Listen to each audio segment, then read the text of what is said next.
Hey, welcome back to We Drink and We Know Things. I'm Bill Kiefer, and this here is Pierson Ryan. And we are doing one of our favorite categories right now, which is Case questions. questions. It's 12 questions about our opinions on things in the wine world and what people want to know.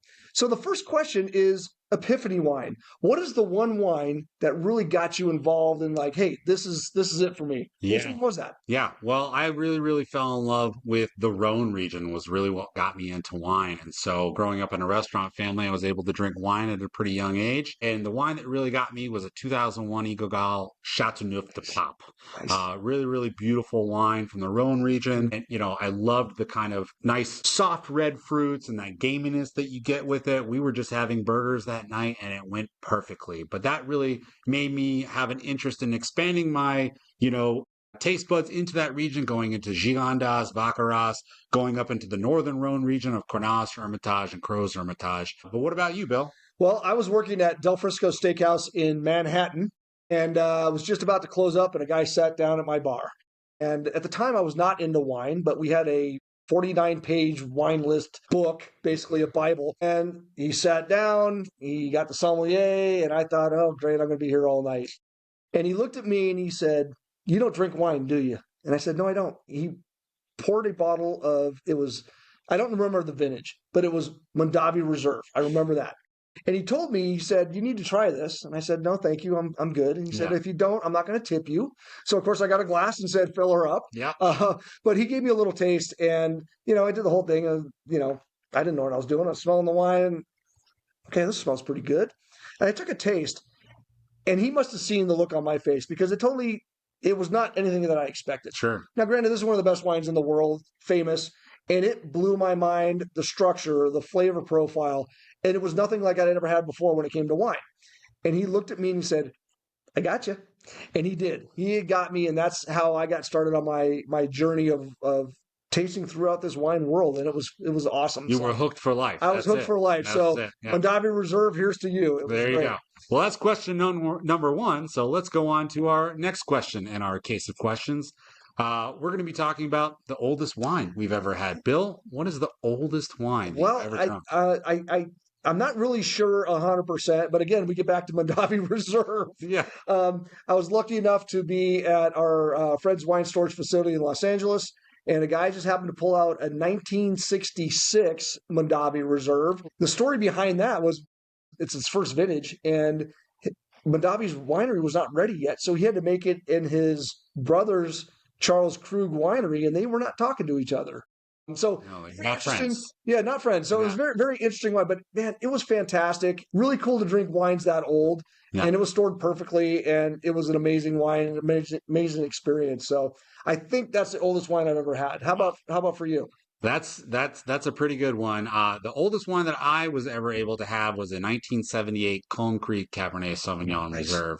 Really beautiful wine. I had the pleasure of doing an event in Nebraska and afterwards coming to a mutual party with some other wine representatives.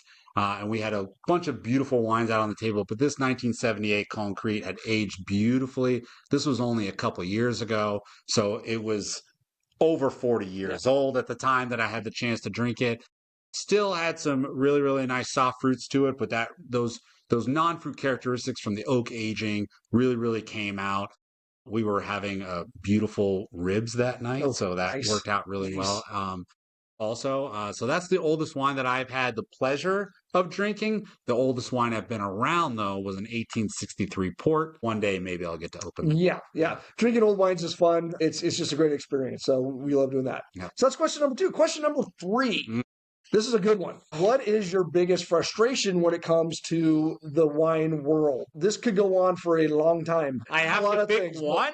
I have to pick one? Well, today we have to pick one, Yeah. and maybe we'll expand on that Mm. later. But what's one of the things that just gets you going, and you're like, "Gosh, why do people have to do this?" What's one of those? Yeah, I think definitely for us, and maybe you can agree with me, Bill, being in this business, we get the pleasure of trying a lot of different wines. We have the access to that. I think one of the most frustrating things for me is people that don't branch out. I think people get onto a certain wine that they like and they drink that week after week after week and they don't want to expand. I mean, we were even at a tasting, Bill, right?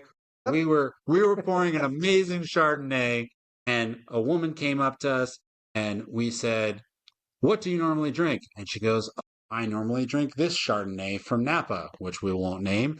And we said, "So why are you drinking that wine right now?" She goes, "Well, that's the normal wine, but you're at a tasting. The whole point is to branch out and expand your palate. If you're a fan of one varietal, that's fine. But as we said in another episode, try it from a different region, especially if you're at a house party and people have different choices for you. Taste them. We have some sizable glasses here, but if you're at a tasting or a friend's house or anything like that, go through and try all the wines that are there for you. You just might find something that you really like. And that really kind of gets into what gets me going is people that over pour and don't really understand what a tasting is all about. We were at an event up in Napa Valley, and it was so many wines you could barely drink them all, and you want to taste them all, right? And this gentleman decided to pour himself a full glass of one of the top Chardonnays in the world, so that Puligny Montrachet? No, it was Napa Chardonnay. Actually, Sonoma Chardonnay. Take that back. Oh. It was Kistler, and fantastic wine. And this guy decided to pour himself a full glass so that two of the people at our table didn't get to taste it. Needless to say, that gentleman was never invited back. No. But Yeah. it's the awareness of, hey, I'm going to be able to taste this wine, and I want other people to enjoy it too. Yeah. But to be so selfish that I'm going to pour myself a full glass of this wine when there's a lot more wines coming that night. It was just really, really frustrating, and don't be that person. Don't be that person. Yeah, I had a similar experience like that as well. I've had that happen to me, and it's very frustrating because when you have a bunch of wines out there, that's one of the things that I think really excites me about being in the wine business is sharing a bottle of wine with people. I always joke sometimes with my own wife that, we can't open this bottle because it's just the two of us. We need some more friends over to all enjoy it because it'll be almost wasted, so to speak. Not wasted, that's a bad word because I love drinking wine with my wife, but when you have a really special bottle, it's almost like something that you want to share with others so that they can also get that experience. Exactly. So try not to do those things that we've been talking about.